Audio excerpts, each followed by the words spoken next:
ಮೆತ್ತಿದಾಗ ಚೇರಾಗಡಿ ಮುತ್ತಿದಾಗ ಕೊಂದ ಕನ್ನಡದ ಕಪ್ಪು ಮಣ್ಣಿನವನು.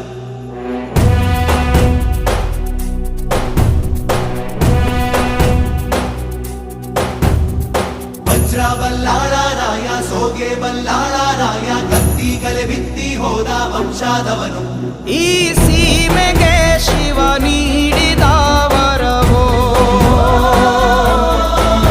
ಈ ಊರಿಗೆ ಇವಾಲದ ಮರವೋ,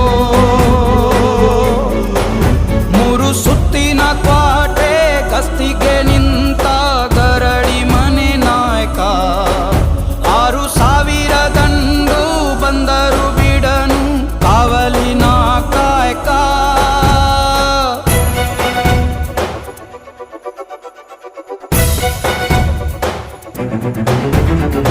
ಏಳು ಏಳೆಡೆಯ ಸರ್ಪ ಬಂದು ಕುಂತೈತೋ ಯಪ್ಪ, ನಮ್ಮ ಹುಲಿಯೂರು ದುರ್ಗ ಕಾಯೋ ಕಂದ.